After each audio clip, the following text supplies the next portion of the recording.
G'day, I just want to share with you my FT101E collection. That's probably taken me about 2 years to do. I haven't been in any real great rush to get everything, but yeah, I think I'm finally there. There's a bit of research I need to do in regards to patch leads and everything like that. I do have a few patch leads, but at the moment I can only have the external VFO hooked up and not the frequency counter, but there must be a way that you can do both. If all else fails, just ask Google. So I'll just go through. I've already done a video on this radio. This radio's in exceptionally good condition. I couldn't ask for a better radio for its age. It doesn't have the plastic on it. I've got another one that's got the plastic on it, but this one here seems to work a little bit better. Don't forget these radios are made in the 1970s, so probably could do with a tune-up and alignment, which will probably happen early next year. I'll get the local tech to just go over it to make sure everything's going all right. But yeah, I love these old radios, as they're just so simple to use, and just they make you actually work to get the signals. I suppose all radios do as such, but these ones here, yeah, they really make you prick your ears up. Okay, so let's just have a quick look at what I've got. So I've got the radio, the FT101E. It doesn't have I did have a crystal for it for the 11 meter modification, but I haven't bothered. I just usually run it as standard. As you can see here, there is a space on the frequency pre-select there for 11 meters. And these radios, I'm not too sure which actual model came out with 27 megs, 11 meters in it already.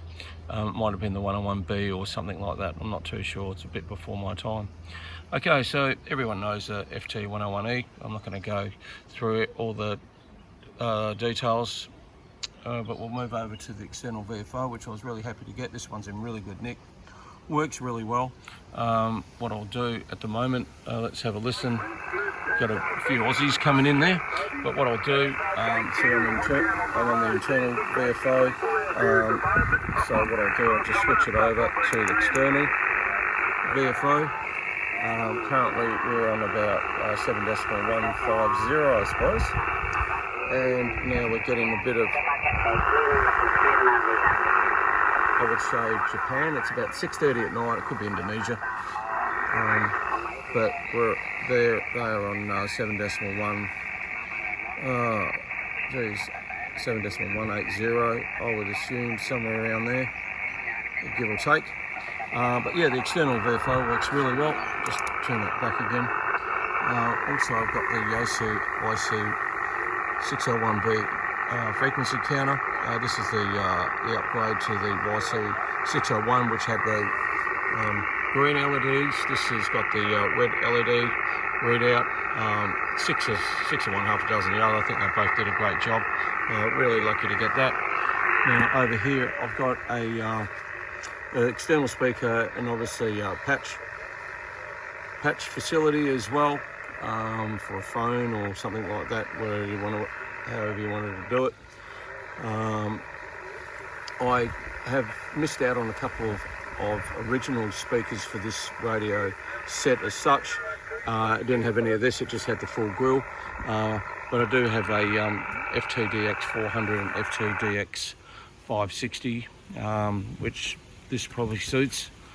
As you can see, the colour's slightly darker. Yeah, when the time's right, when I find one at the right price, I'll grab one of the original speakers. Hopefully all this material on the front's not damaged. Next thing is the YO100 monitor oscilloscope. This works really well, but I just haven't had it hooked up at the moment. I've also got the YD1, I think it is, desk microphone, and also the original headphones for this. We'll just quickly zip around the back of the radio to have a quick look, see what we got in regards to the back of it. As you can see, everything's in really good nick. As I said, I haven't hooked everything up. That's where the external VFO goes, and also that's apparently where the frequency counter goes. But yeah, there must be something else you can do. As I said, I'll just all else fails, ask Google. Come around the back here and have a look at the speaker and also the scope. Yeah, that's all in really good nick. This is all Australian, 234 volt, 240 volt, whatever you want to call it. But yeah, it's all in really good nick. The back of this radio is in exceptionally good condition. Yeah, it was well maintained, well looked after. And here's the back of the external VFO that works really well. There's a bit to do there as well. Yeah, I think you can preset some channels. Yeah, there's a fair bit with these radios you can do. I'm not a gun on them as such, so yeah, like to keep it fairly simple. But okay, there we go. That's a quick look at the Yaesu FT101E collection that I've got. I'm going to try and make a few contacts on it now. As I said, so it's Christmas Eve here in Australia. So Merry Christmas to everyone. Happy New Year. And stay safe. Don't forget, like, subscribe, share, all the good stuff. All right, thanks guys. 73s for now. All the best.